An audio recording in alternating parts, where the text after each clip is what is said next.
suspect's DNA was found at the scene of the crime. Kardashian, who has kept a pretty low profile since that incident, finally ended her 3-month social media hiatus last week. Well, after this weekend's dose of winter weather, there are still plenty of icy patches on our roadways, and that's causing drivers to take caution. John Gonzalez in Stafford County with the conditions there.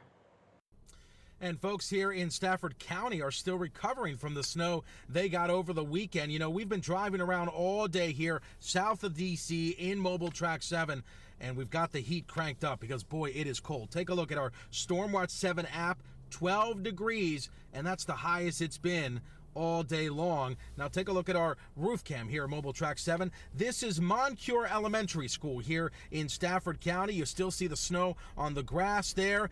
And well, we've been seeing a couple of things. We've been seeing roads that still look pretty icy, some secondary roads, some neighborhood roads that still have that sheen, that glare to them.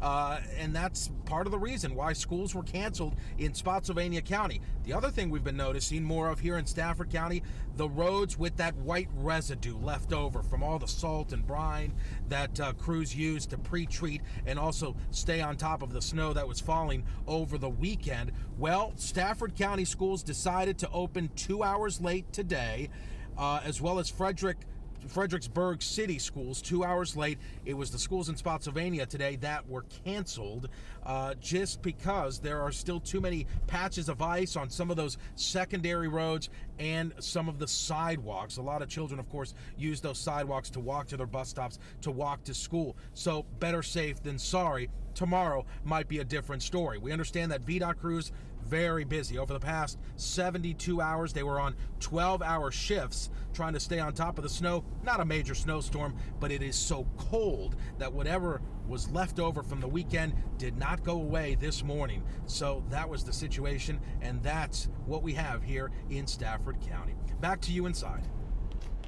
All right, well, it's a little bit warmer than it was this morning, but it's so cold out there. It's going to stay below freezing today, so not much melting, and it's going to stay below freezing tonight. But once we get above freezing tomorrow, we've got a good run of quite a few days of above freezing temperatures, so snow will quickly melt, I think, most areas. So let's get started. Look at some of the numbers around the area.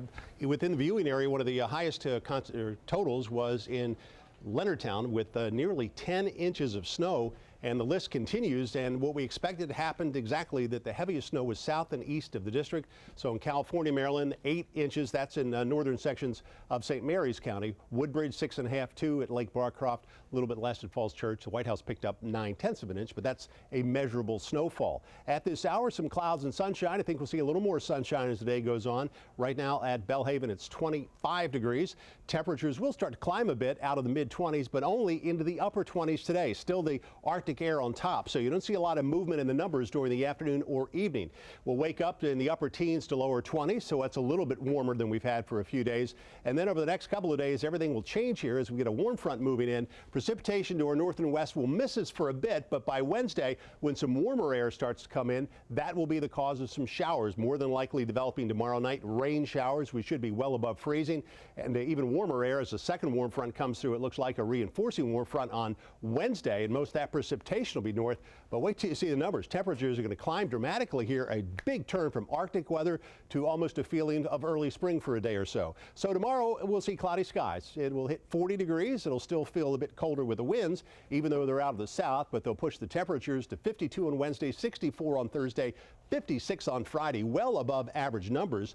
And then looking ahead for the next 10 days, you see the numbers turn a little bit colder as we move through the next few days here, or towards the weekend rather. Just a brief cool down on Saturday morning. This we talked about, maybe a little wintry mix in spots Saturday morning. Then we come back out of it with rain showers on Monday, and then temperatures start to climb again next week. So that's okay with me. That's okay with me too. You know that. Problems with that at all.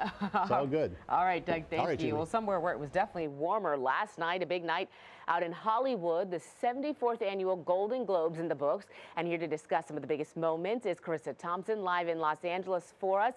Let's talk about the big winner, Carissa, La La Land. How apropos, right? Being in Los Angeles, La La Land was incredible. They were nominated for 7 awards and took home all 7 of them, including Best Film, Best Actor, Best Actress with Emma Stone.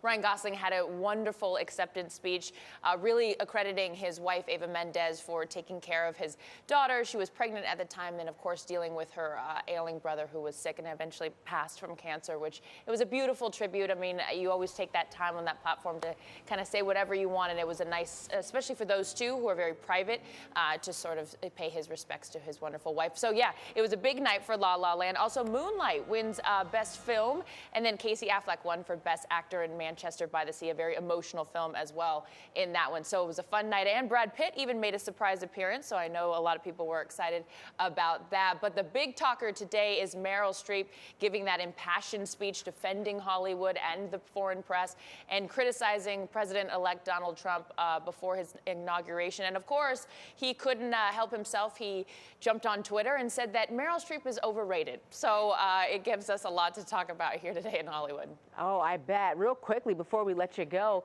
what are folks saying in Hollywood about how Jimmy Fallon